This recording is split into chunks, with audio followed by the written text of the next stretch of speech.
أعوذ بالله من الشيطان الرجيم بسم الله الرحمن الرحيم ويل لكل همزة لمزة الذي جمع مالا وعدده يحسب أن ماله أخلده كلا لينبذن في الحطمة وما أدراك ما الحطمة نار الله الموقدة التي تطلع على الأفئدة إنها عليهم مؤصدة في عمل ممددة رب اشرح لي صدري ويسر لي أمري واحلل عقدة من لساني يفقه قولي.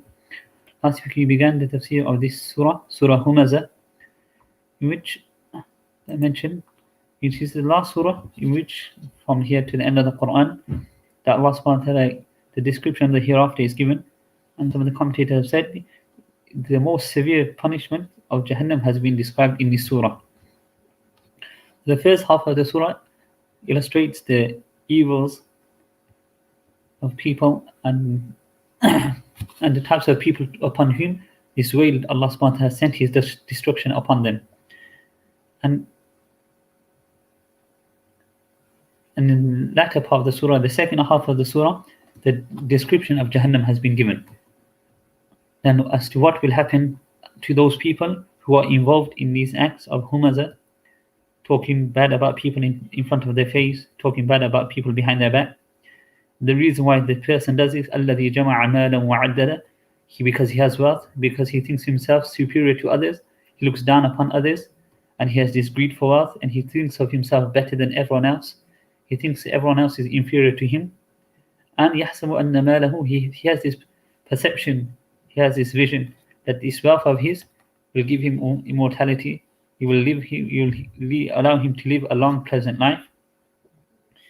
And as a response to this, Allah subhanahu wa ta'ala, He says, كَلَّا never لَيُنْبَذَنَّ فِي الْحُطَمَةِ, He will surely be thrown into the crusher. He will be thrown, this word, نَبَذَ, another word for to throw in Arabic is طَرَحَ as well. طَرَحَ is usually used when to throw something away in a manner that people don't see you. And nabada is to throw something away that has no value.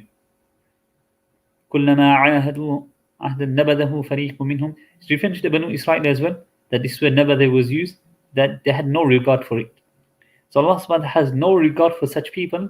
لَيُنْبَذَنَّ, and an emphasis has been placed, the lam at the beginning and the noon at the end with the shadda, that لَيُنْبَذَنَّ, they will most certainly be thrown fil hutama, into, without a doubt, they will be thrown into hutama, into the crusher. Now, hutama, the word hutama comes from hatama yahtimu. It is used in another place in the Quran. La yahtimannakum Sulaiman wa junudu. When the ant is said to the fellow ant, let it not be that Sulaiman and his army come and they crush you. Because Sulaiman alayhi salam and his army was so big, let not be that they trample over you. La yahtimannakum Sulaiman wa junuduhu wa hum la yash'urun. So hutama literally means to break, to crush. Other words, the hutama also means when plants die out and they become dry, and then when the plants become so dry, the leaves become so dry, you step on it, it crumples up and it breaks. This is hutama. This is referred to as hutama as well. So here, what will happen to these people when they will be thrown into Jahannam? Allah subhanahu wa ta'ala have no value for these people. They will be punished in such a manner that their bones will disintegrate, they will be crushed, their bones and their flesh will be crushed. The fire of Jahannam will eat away at their bones, at their flesh, and until reduce them to nothing, and until this reaches the heart, like will be explained. So how is this punishment related to the sins that these people are involved in? We mentioned Humaza and Lumaza, that the character of the person, the Humaza, that these people, because they used to talk bad about other people, they would think of themselves better than other people. So when you think bad of someone else, you try to lower them, you try to break their morale, break their confidence.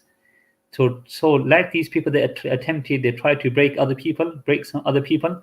So this corrupt oppressor, he would involve himself in the sin of Humaza and Lumaza, and he would try to break people by abusing and oppressing them.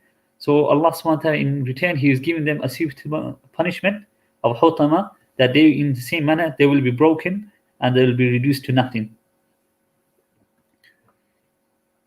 So this was كَلَّا لَيُنْبَذَنَّ فِي الْحُطَمَةِ. Then Allah subhanahu wa ta'ala mentions وَمَا أَدْرَاكَ مَا الْحُطَمَةِ. And what do you know? وَمَا أَدْرَاكَ. What gives you the slightest idea as to what is hutama?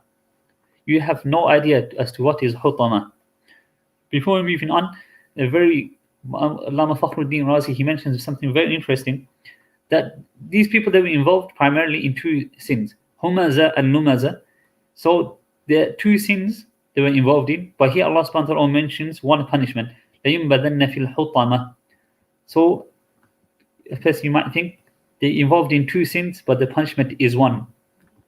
But Allah subhanahu wa ta'ala, He mentions, that's why He mentions in the second verse, وَمَا أَدْرَاكَ مَا الْحُطَمَةِ, in the second verse regarding the description of Jahannam, وَمَا أَدْرَاكَ مَا الْحُطَمَةِ. What gives you the slightest clue, idea as to what is hutama? This hutama that Allah subhanahu wa ta'ala has prepared for these people, don't worry, is enough, it equals to two of those, Humaza and Lumaza. Is enough for both of those sins.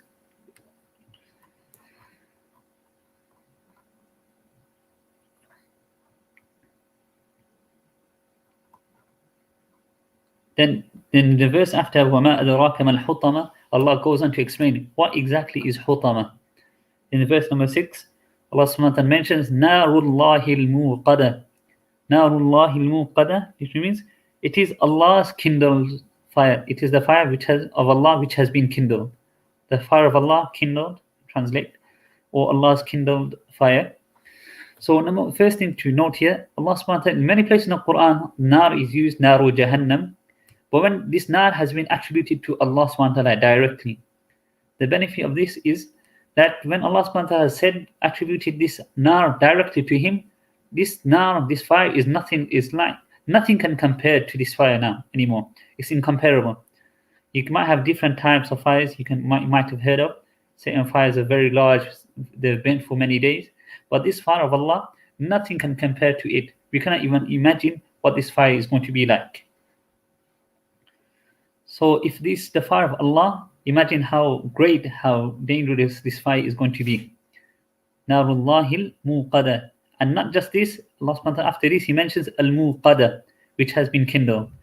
And here again, Allah subhanahu wa ta'ala does not use a verb and say allati uqidat, or narullahi allati uqidat, which has been lit in the past tense.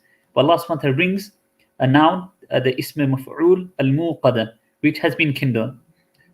And now the benefit of a noun which I've mentioned previously, it has no tense.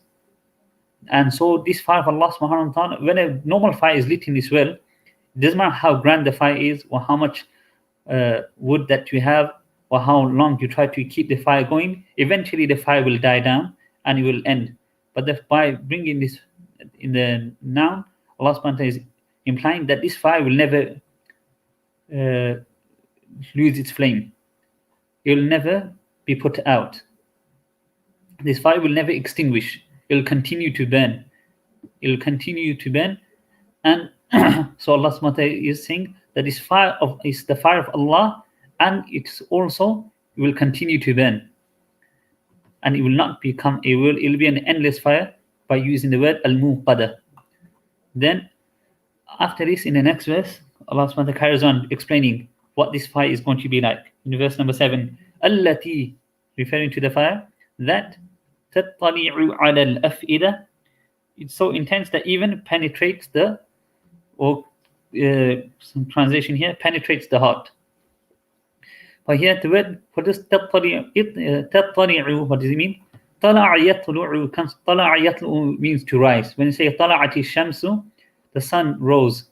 And this tala'a yatlu'u is something that happens very steadily and smoothly. The sun rises. But when you say ittala'a yattali'u tattali'u, it means to climb. It goes, but painstakingly.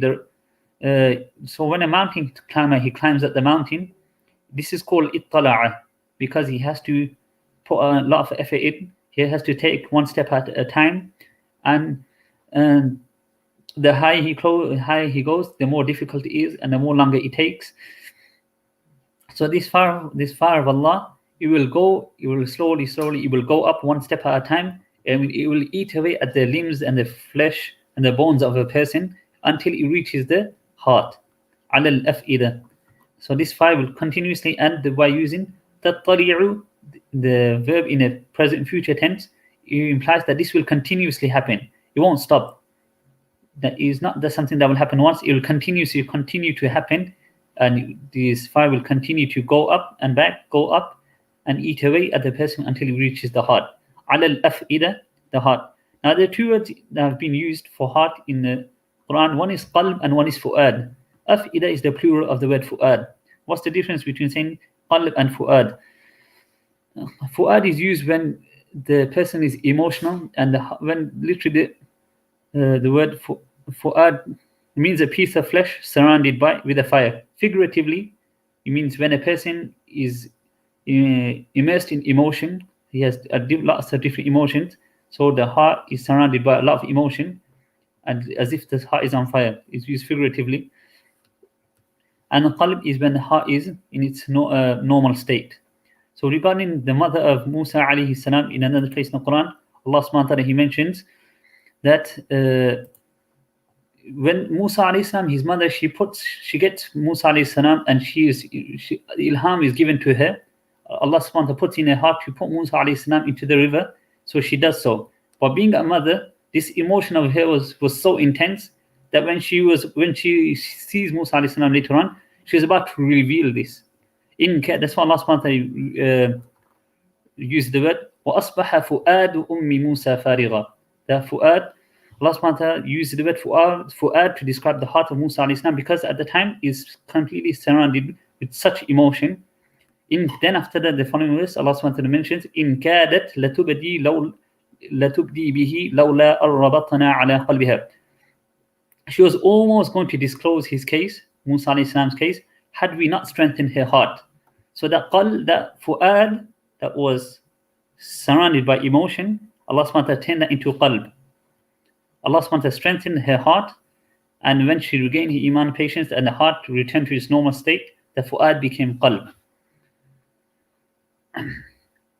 So in another place, just to explain this word fu'ad, Allah subhanahu wa ta'ala mentioned, إِنَّ السَّمْعَ وَالْبَصَرَ وَالْفُؤَادَ كُلُّ أُولَٰئِكَ كَانَ عَنْهُ مَسْئُولًا.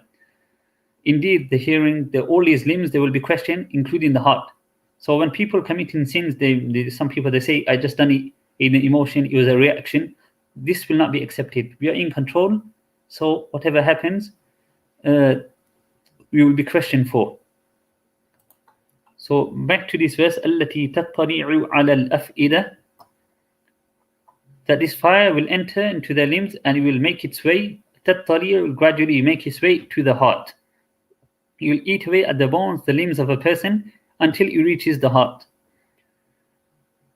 And then the scholars have mentioned, there is nothing more sensitive than the heart. So this is why when the fire will reach this part and it will burn away at the heart, the person will feel the most pain. He will feel pain which will be unimaginable.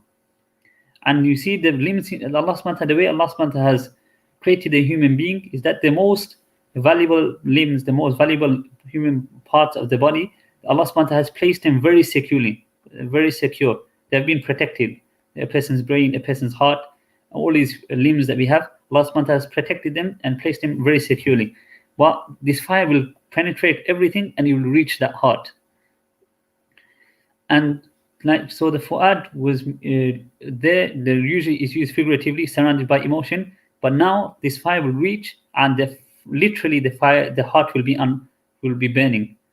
And Allah subhanahu wa ta'ala doesn't mention that the heart will reach to the heart, implying the rest of the body will be burnt and will be reduced to nothing. But here implies the heart will not die. The heart will continue to burn. Because when a person's heart dies, if the heart was reduced to nothing, the person will die. But in Jahannam, in the hereafter, a person will never die. لا يموت فيها ولا يحيا. The life will be such that they will not die, and neither can you call it living, because you can't consider this as living, but they will not die. So they will continue to feel the pain. And some of the Mufassirun have explained that the word afida could have, Allah subhanahu wa ta'ala, one reason of the word in particular, the heart has been mentioned here, is that because the location of disbelief, the disbelief, the location of that person's belief is the heart, and the source of the place where it all originates from is the heart. This is why in particular the heart has been mentioned. Then in the next verse, again carries on, innaha, it will certainly be locked. Then again another description of this, the punishment of Allah is being given in Deen.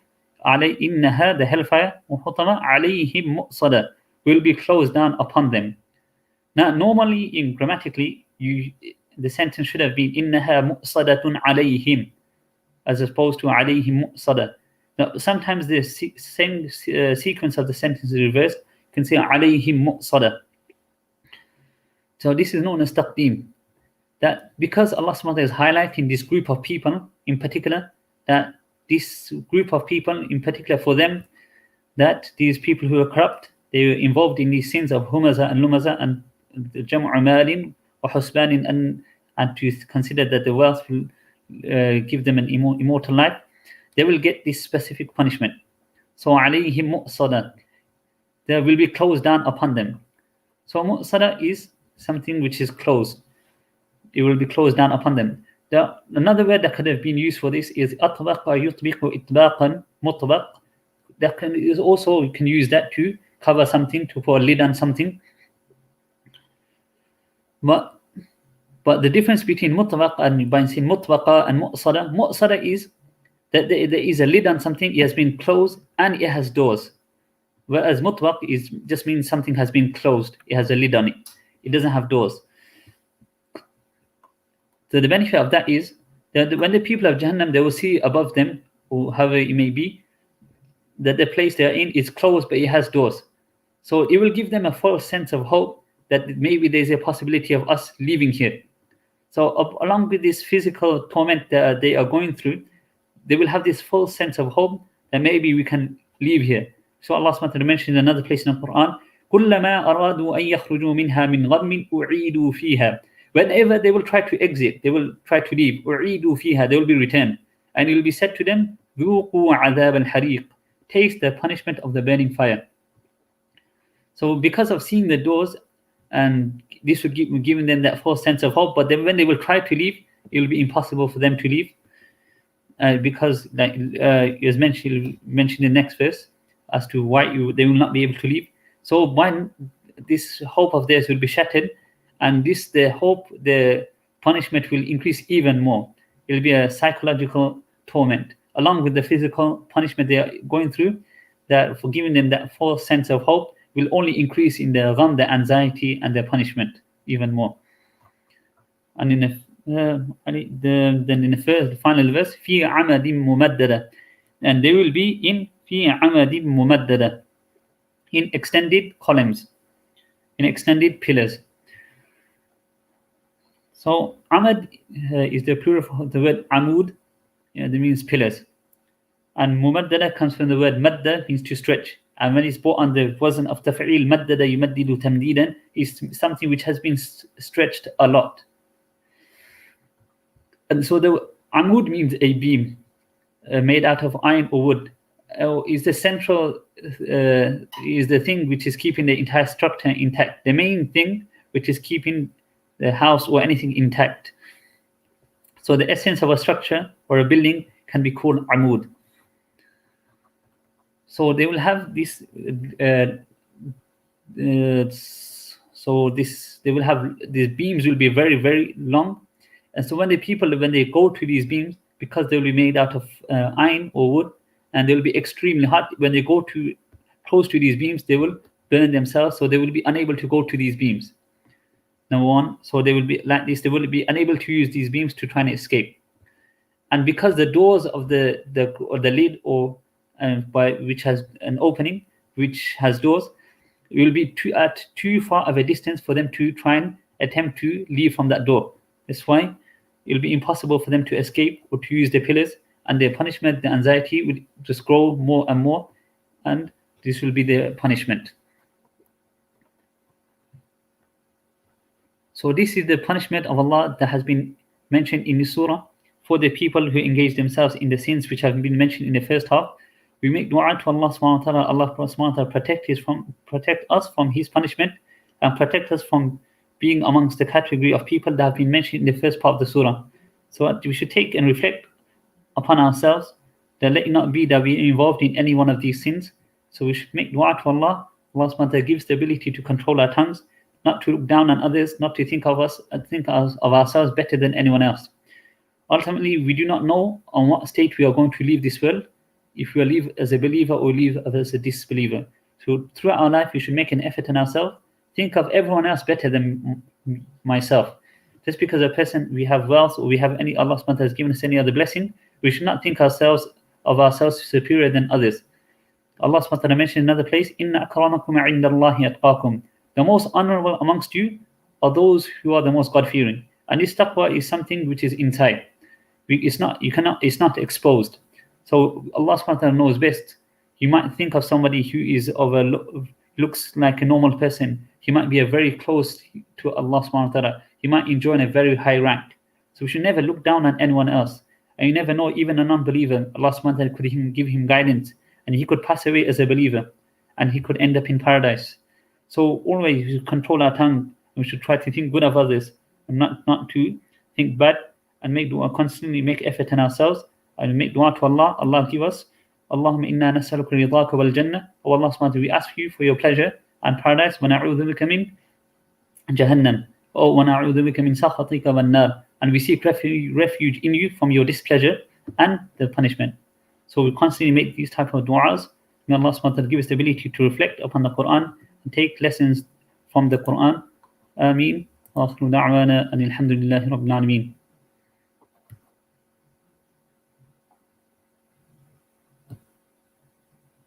So I just got a few messages here.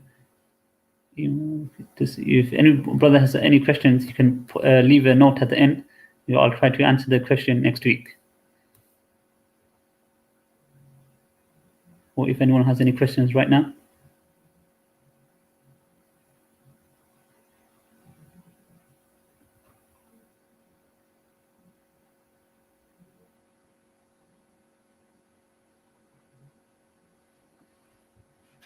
Okay, I'll just give this one more minute. If anyone has any questions regarding this, what was mentioned today.